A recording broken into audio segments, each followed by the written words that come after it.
It's a Roberts Mauritius 43 steel one, about 20 years old.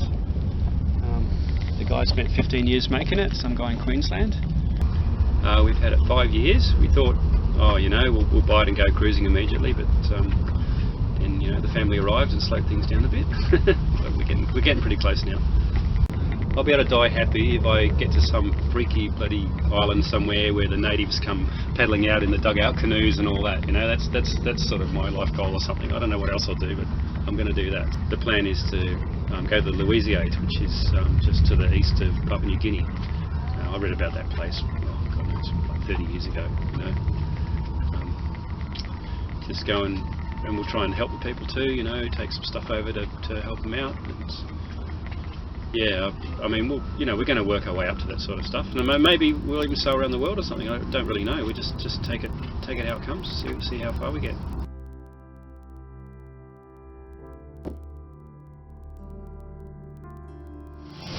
Can't afford a sports car. We've got an outboard motor.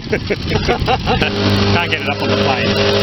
I mean, I was brought up in Canberra, and there's not much boating going on down there. My dad couldn't even swim, but he loved cars. And I don't know, I'm not even sure how it started. I think I hired a little catamaran on Lake Burley Griffin, and I thought that was pretty cool.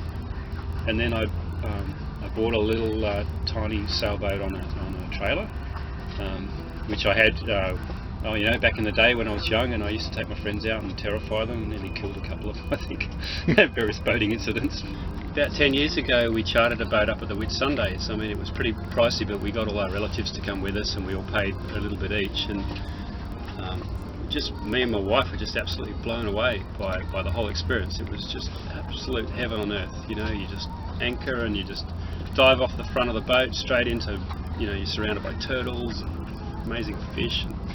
It was just the most, you know, it was just a life-altering experience, you know, and at that point we just said, we've got to get one of these and do this. We want to do this for the rest of our lives. And always stuck in my mind, I was sailing the other boat by myself at night during winter. I'd had quite a few beers, but it was a lovely night, you know. It was just a light breeze, there was stars out and all that, and I was standing on top of the cabin next to the mainsail, just sort of looking up there going, oh, this is pretty wonderful, isn't it? Next thing, the boat jibed, the mainsail swung across and just punted me straight off into the water, and the boat was on autopilot. You know, like I came up, and there was no one else on the boat. You know, I came up, and it was just like my worst possible. That was like the worst nightmare. Just even thinking about it, I kind of go, oh God, you know, just that it's just that feeling. Just when you realise what you've done, you know, I just surfaced just to see the boat sailing and just go, oh my God, you know, and. Thank God I was towing a dinghy behind, and the boat was going really slowly, and I managed to grab the dinghy, but I couldn't climb into the yacht. Like, the yacht just kept going. This must have gone on for a couple of hours. Like, I had really bad hypothermia by the end of it. I couldn't drag myself into the boat because it's quite high. And in the end I realised it was all the clothing I was wearing, and so I had to strip it all off. I had all these layers of jumpers and waterproof jackets and boots and all this other crap on. Had to strip all of that off, so I was just, I don't know, in my undies. And I just managed to drag myself onto the boat. I did it a lot of times. I was like pulling myself up, and I had hypothermia. Like, I was watching my hands holding the bar, and I could see my fingers just uncurling and just releasing. Like, you get hypothermia. It's the worst thing because your body just won't function anymore, you know. And I just remember I finally got onto the boat, and I just lay there, just going, oh, thank God, thank God, thank God, like this. And I was all blue and shaking, and I'm still nervous about going out on the deck.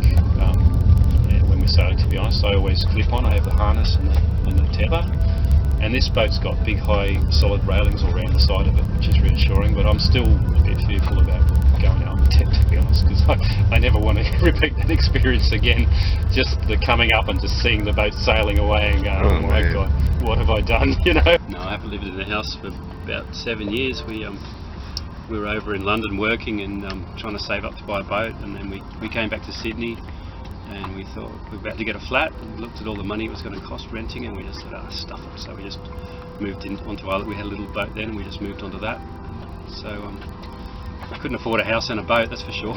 What sort of boat was that back then? It was a 26-foot sailboat, so it was pretty hellish living on it. It was like living in a combi van, basically. And what type was it? It was a Compass Westerly 26.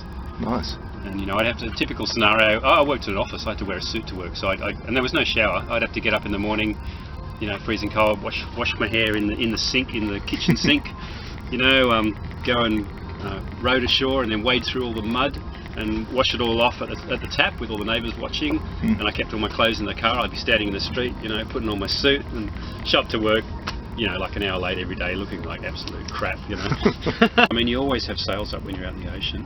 Always at least have the mainsail up because it stabilises the boat. And if there's not enough wind, you use the motor as well. But if there's, there's a fair bit of wind, then you don't need the motor. It's got a really old Perkins tractor motor.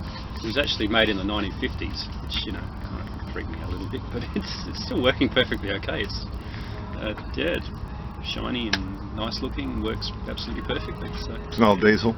Yeah, it's just a really old, I don't know, they made them differently back then. It's a huge, great, big, strong thing, and it just chugs along like, I've had, a lot of boats, you start them up and it's sort of, they make a noise kind of like, and everything's shaking, and you go, like this, but this thing, it sounds like a ferry. It's quite relaxed. It's just some, that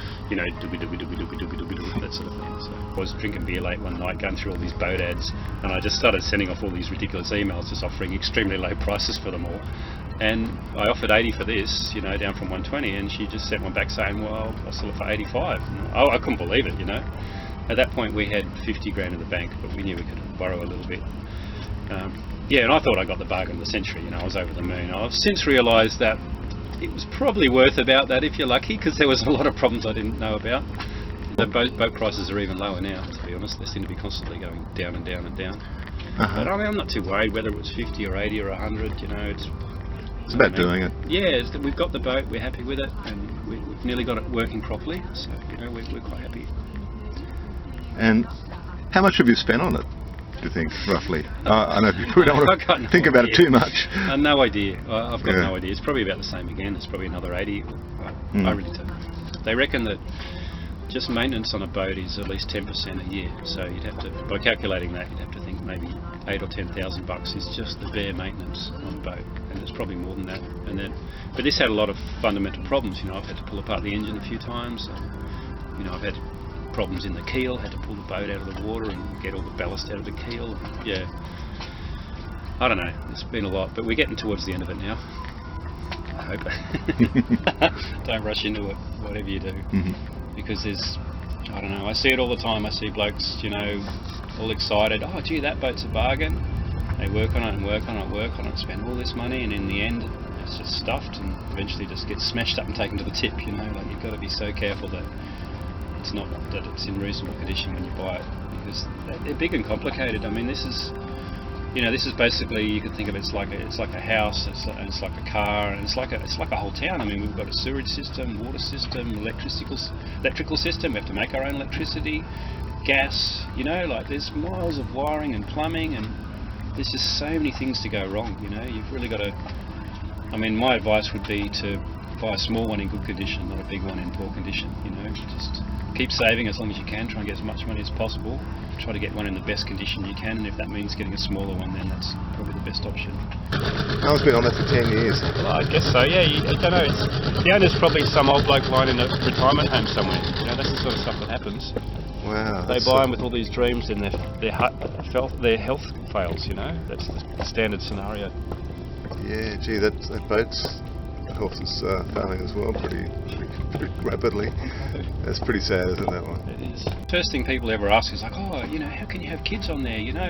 What do they do? They might fall off and drown or whatever. And like, for them, like, it's completely normal. Like it's just like a little flat. It's just like any other house. I mean, we've got a seal who comes around here during winter time. I saw him the other day. Yeah. No, it's Sammy the seal. Yeah.